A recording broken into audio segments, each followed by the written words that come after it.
Melvin Garita, encantado de recibirte. Muchas gracias por la invitación, don Jorge. No, estamos para mí es un honor para hablar un poco de lo que está pasando en el mundo financiero, sobre todo en Estados Unidos, ¿verdad? Con la situación esta del banco del Silicon Valley y creo que hay otros que vienen ahí en la colada, donde parece que hay un desfase entre digamos, las inversiones que hicieron, ¿verdad? Y el problema de liquidez. No es tanto de solvencia, todo esto es más de liquidez que de otra cosa. Donde un mercado donde ha subido la tasa de interés de cero, que era la tasa de política monetaria de la Fed, ¿verdad? De 0 al 5.2, creo. Y eso es mucho en ese mercado. Definitivamente, don Jorge. Y es que esto llama o recuerda la importancia de que el sistema financiero esté blindado, que tenga buenas políticas de inversiones, buenas políticas de interés. Es algo que cuando uno está en este negocio, pues son las principales políticas que le dan sostenibilidad a un banco. Hay una frase muy interesante que desde que yo la oí me llamó mucho la atención y era respecto que en el sector bancario la liquidez es solidez. Y los banqueros que decían esto decían, aquí es donde los físicos no pueden llegar a trabajar en un banco, en sentido de broma, ¿verdad? En el tema de que la liquidez para un banco es parte de su solidez, porque le permite hacerle frente a esos retiros que eventualmente puedan estar teniendo y que no son previstos. Y ese es el problema que enfrentan muchos bancos cuando se dan este tipo de corridas. Básicamente, un banco sabe que las personas van a necesitar recursos o van a retirar cada 15 días para diferentes pagos que tengan que hacer o una vez al mes. En sí se puede tener una estimación de cuántos son las necesidades o las salidas de liquidez que se pueden dar, pero cuando sean eventos como estos, es necesario recurrir a esos amortiguadores de liquidez. Básicamente tener opciones para hacerle frente a salidas no previstas. Y eso es lo que precisamente está ocurriendo con algunos bancos estadounidenses. Aunque hay garantías hasta $250,000, creo que. Pero los depósitos no son $250,000, son mucho más. Hay algunos clientes que tienen más que eso y eventualmente son los que tienen más o que buscan sacar de una manera más rápida esos recursos. Básicamente, como bien señalaba usted, los problemas se pueden resumir en esto. Suben las tasas de interés de una manera muy abrupta, muy fuerte, debido a los problemas inflacionarios que vivimos aquí en Costa Rica, en Estados Unidos y en el mundo en general. Y eso hace que el precio de los bonos que tienen en inversiones, estos que estaban bancos, a largo plazo, que estaban en plazos relativamente largos, caigan. Y eso pues cae en un 15, un 20%. Y eventualmente afecta el patrimonio.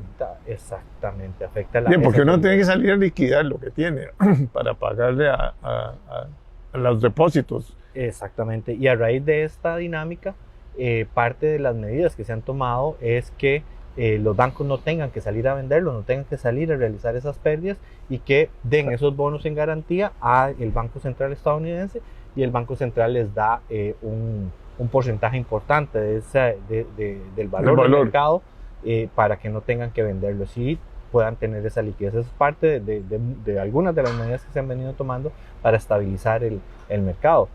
Además, pues claro está, la solidez del sistema financiero es muy importante para una economía, y los mismos bancos han venido a apoyar a algunos de los bancos que tienen problemas con el objetivo de que esto no se propague, que no haya un problema financiero mayor. Y eso creo que es parte del llamado a la calma. Definitivamente nos llama mucho la atención, pero se están tomando medidas para que los bancos tengan liquidez.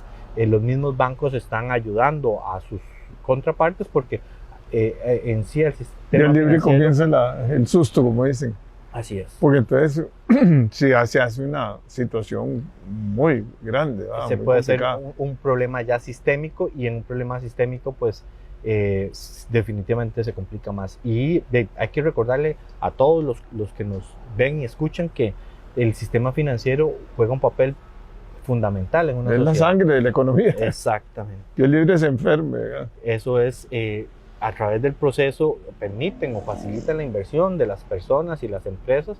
Con esa inversión las personas y empresas generan crecimiento económico, generan empleo, generan bienestar, y es un círculo virtuoso que nos ayuda a crecer y a estar mejores. Entonces está ahí, es esa sangre que mueve a la economía, como bien lo dice usted. Bueno, pero los fondos de pensiones fueron a invertir, invirtieron parte en bonos posiblemente y en acciones, porque también las acciones tienen fluctuaciones muy altas a veces cuando hay un movimiento de estos, ¿verdad? Sí, vamos a ver, la mayoría de las carteras que han ido a invertir en instrumentos internacionales tienen exposición a acciones y a bonos.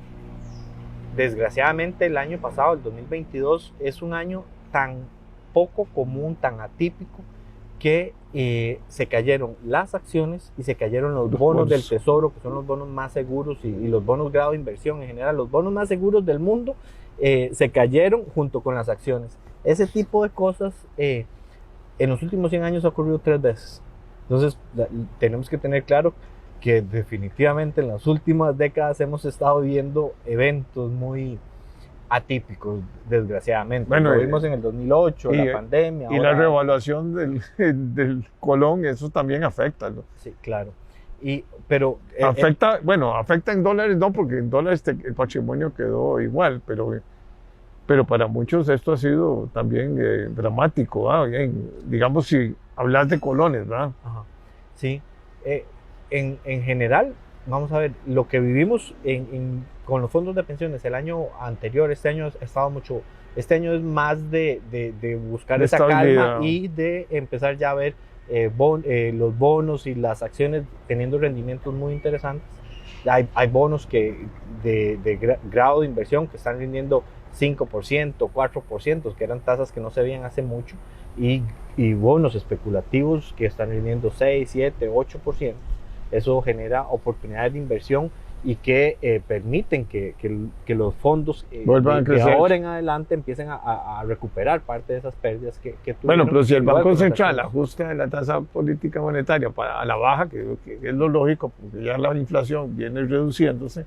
Bueno, no sabemos en Estados Unidos, eso se sabrá la otra semana qué va a pasar, ¿verdad? Exacto. Pero si comienzan a haber movimientos, o sea, digamos, se asustan inversionistas en Estados Unidos, los bancos pequeños sobre todo comienzan a tener que necesitar apoyo del gobierno.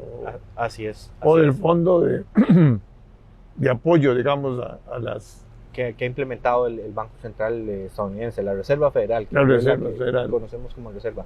Sí, pues definitivamente este tipo de movimientos, si la inflación se controlara, que ese es el gran problema que hemos tenido localmente en Costa Rica como en Estados Unidos, eventualmente con una inflación controlada las tasas de interés deberían de estar disminuyendo tanto en Costa Rica como en Estados Unidos, y eso también potenciaría el rendimiento de las carteras. Entonces, para cerrar la idea de los fondos de pensiones, lo que deberíamos de estar esperando en este momento es que para los próximos años, hoy se están presentando muchas opciones de inversión sumamente interesantes con potenciales de rentabilidad muy, muy importantes, y eso es lo que también debería llevar a la calma a las personas que sufrimos todos el año pasado con el desempeño de los fondos de pensiones, y también pues invitarlos a que busquen mecanismos de ahorro, porque eventualmente las tasas de interés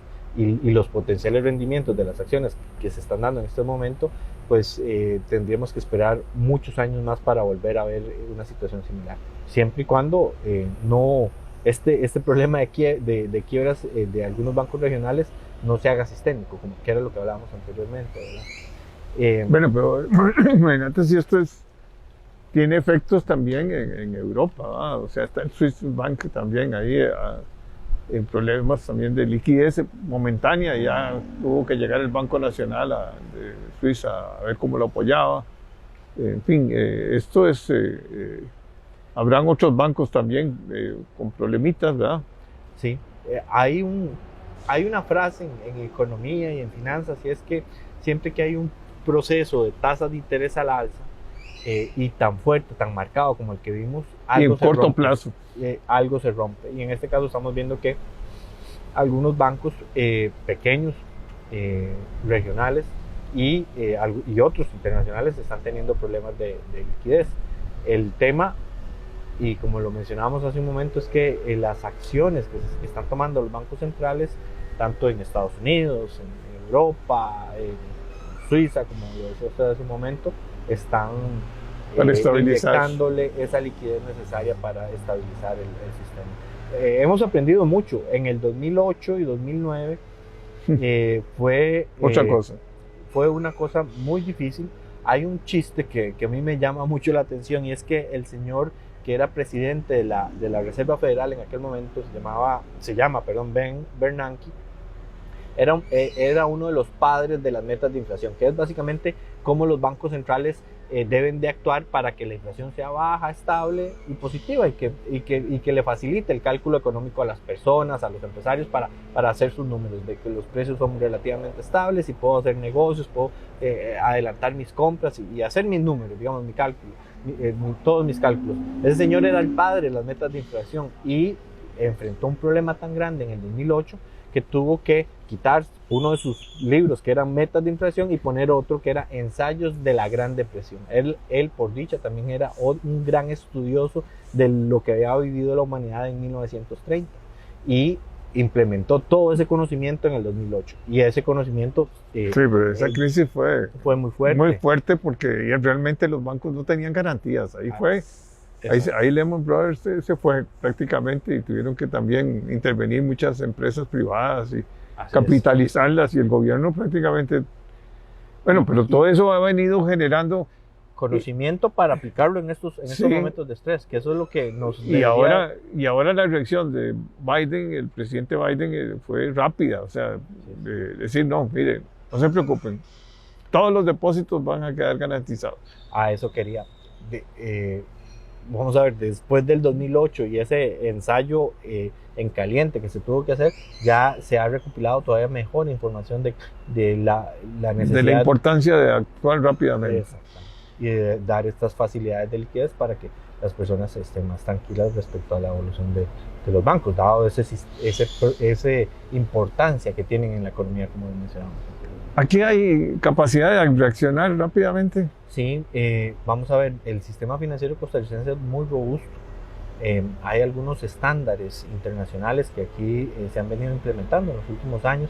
Básicamente el esquema general que regula el sistema financiero mundial es las normas de Basilea.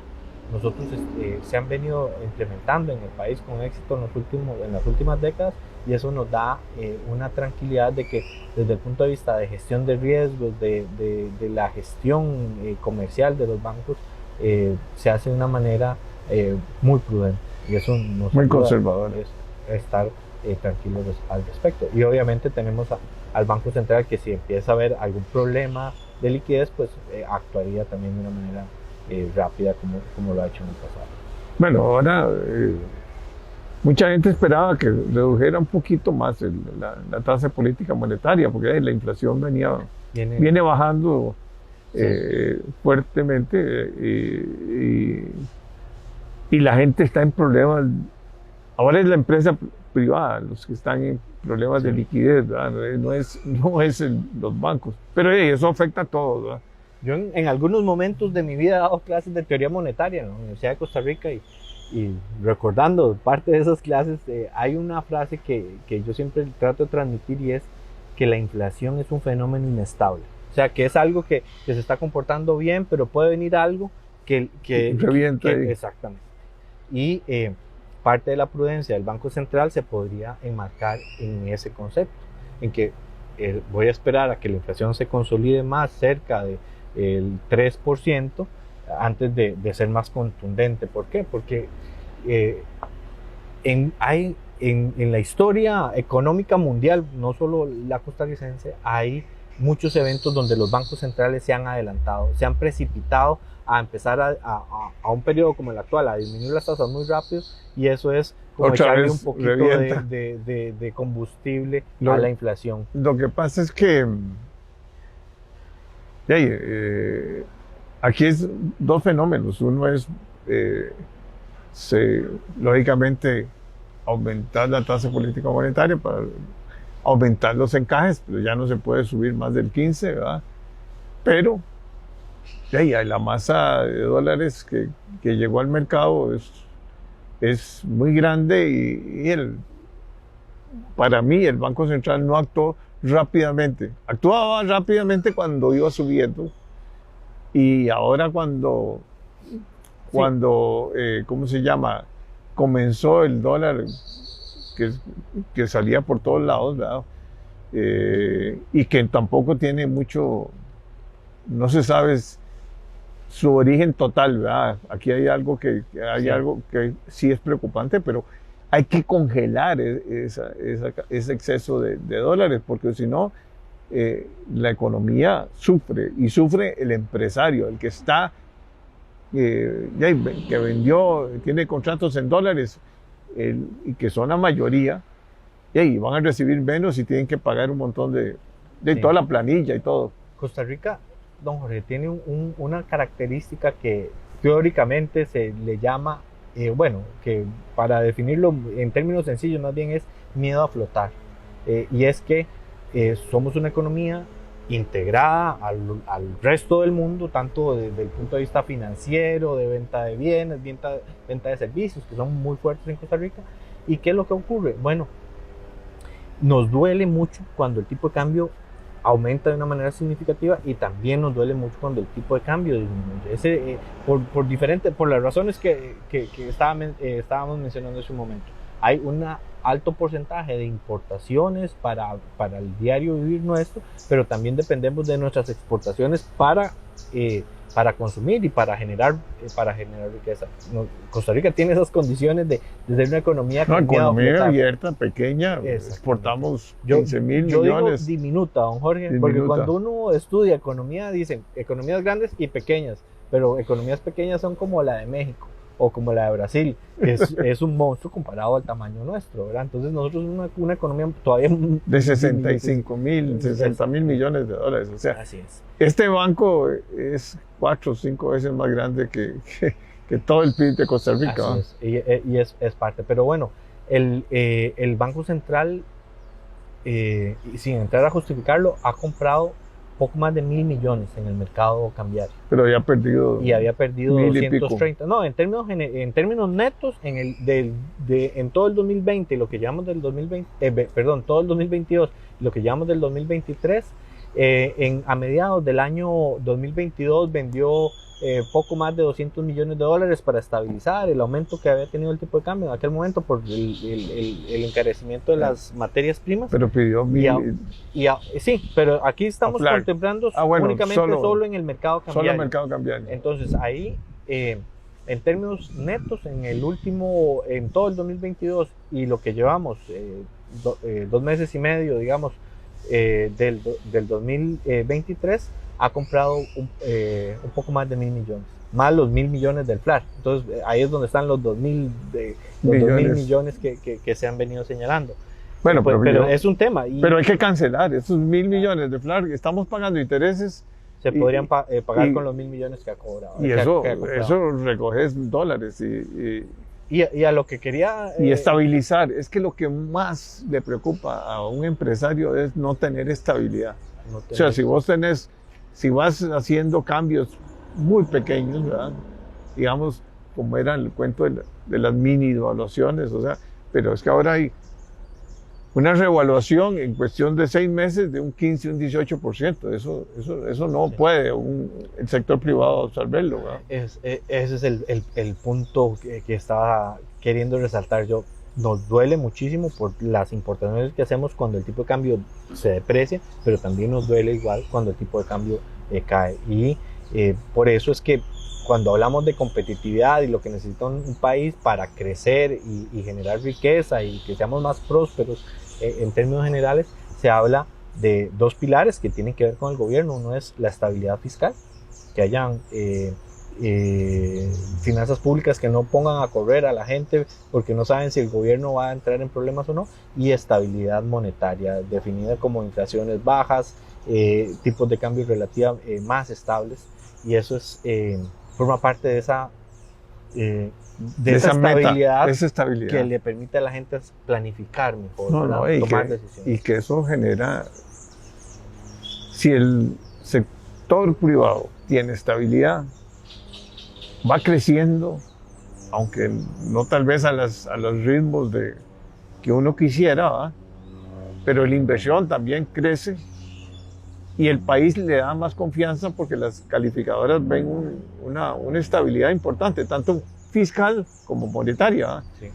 Pero si se desbalancea esto, yo creo que lo que hay que hacer es buscar un equilibrio a corto plazo, ¿va? Porque los plazos también son muy preocupantes, ¿va? Para mejorar la toma de decisiones, claramente. Hay un tema, don Jorge, que usted mencionaba ahora, porque estamos tratando de identificar qué es lo que está presionando tanto al tipo de cambio. Una, pues claramente son las tasas de interés que hay en el país, que son relativamente altas en este momento, pero también hay un tema que es un problema bonito, me han dicho algunos con los que he hablado de esto, y es si aprovechamos nosotros todo este proceso donde economías como la estadounidense están dejando de producir en China o en India por los problemas entonces la inversión ha aumentado, sí. El nearshoring que le llaman. Exacto, el nearshoring y el friendshoring, hablando de que no solo que me quede cerca, sino que sea un país con el que yo me sienta bien. Pero que tenga confianza. También, claro, es confianza. Acuérdate que la inversión es confianza. O sea, y eso es un tema porque eventualmente podría estar potenciando la inversión en nuestro país. Y pues eso nos ayudaría a ser más productivos, a generar mayor prosperidad, mayor riqueza para todos, pero eventualmente esa inversión también podría estar presionando el mismo tipo de cambio. Pero eso es un tema que solo con los datos de balanza de pago lo vamos a poder ver, y eso estarían saliendo a finales del mes de marzo, de este mes de marzo. Ya estamos a 8 o 10 días. En unos 15 días ya podemos decir si eso es parte de lo que ha estado moviendo, ¿no? Es que eso le llaman no identificables, ponerle así, ¿va? Omisiones. Sí, ese es rubro. Porque ese rubro te puede cerrar la balanza, ¿va? Errores y omisiones. Errores y omisiones, perdón. Sí. Y es que a mí se me olvidó ya algunos términos. No, ese... pero es que ahí donde meten, ahí es donde donde hace cerrar a veces las cifras, ¿verdad?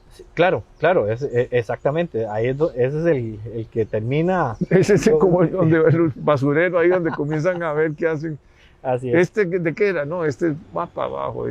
Ahí después vemos a qué se refería. Pues sí, ese es un tema muy importante, esa estabilidad de la moneda en términos externos juega un papel también importante en la toma de decisiones de esos inversionistas internacionales que quieren invertir en nuestro país. Es un problema de corto plazo que eventualmente el Banco Central... Bueno, haciendo un resumen, cuesta mucho resumir tanto tema que hemos hablado.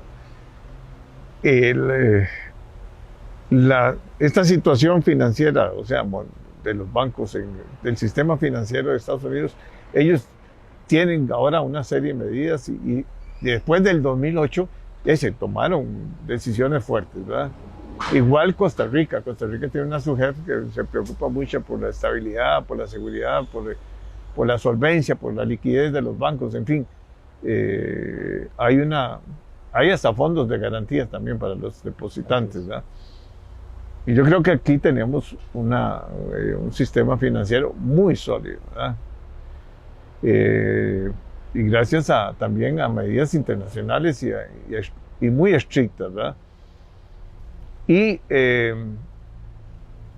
hay que tener tranquilidad un poco con toda esta situación que se está presentando y buscar esa estabilidad que es importante, ¿verdad? que los norteamericanos inmediatamente, o sea, los Estados Unidos y Europa ya están tomando medidas para que no comience a haber un nerviosismo, pongámosle así, de los depositantes, ¿verdad? Definitivamente, don Jorge. Y hay oportunidades para también hacer buenas inversiones, ¿verdad? Sí. Vamos a ver, y eso es muy importante, digamos, ese llamado a la calma que siempre hay que hacer y a la cordura. Se están tomando las decisiones necesarias o las medidas necesarias para facilitarle al sistema financiero internacional esa liquidez. Si eventualmente la gente quiere dejar de tener su plata en el banco ganando intereses y llevárselo debajo del colchón, ¿verdad? Como dice la famosa frase. Eso se está tomando para eventualmente bajar ese pánico bancario que ha puesto en problemas a algunos participantes. Definitivamente la adopción de estos marcos regulatorios permiten generar una gestión de los riesgos muy prudente, muy conservadora y contar con un sistema y financiero. las pruebas de estrés que hacen Así continuamente. Así es. Y lo además nuestro sistema financiero es pequeño y don Jorge, usted lo mencionaba hace un momento, en el 2008 y 2009 el sistema financiero mundial estuvo sometido a un estrés financiero enorme. Sí. Y en nuestro país, obviamente que hubieron problemas, pero no de la magnitud y de las que se presentaron. Ahí eso habla también de esa gestión de riesgos y de esa gestión de los negocios. Hay cambiado muchas cosas, ¿verdad? Sí, claramente. No, un antes y un después, definitivamente. Y respecto a las oportunidades de ahorro, pues sí, las personas, todos tenemos que tener claro que si somos ordenados, hacemos un presupuesto, revisamos bien nuestros gastos, podemos ahorrar. A veces la gente dice, es que yo no puedo ahorrar, pero si la gente busca esa... Hay que amarrarse la faja. Así es. Para que el gobierno nunca se amarre la faja, ese es el problema. Sí, y si las personas lo logran hacer, en este momento todo apunta a que hay un panorama relativamente positivo para aprovechar algunas oportunidades. Bueno, muchas gracias. Un gusto. Encantado de recibirte. Ahí te voy a invitar otra vez. Perfecto.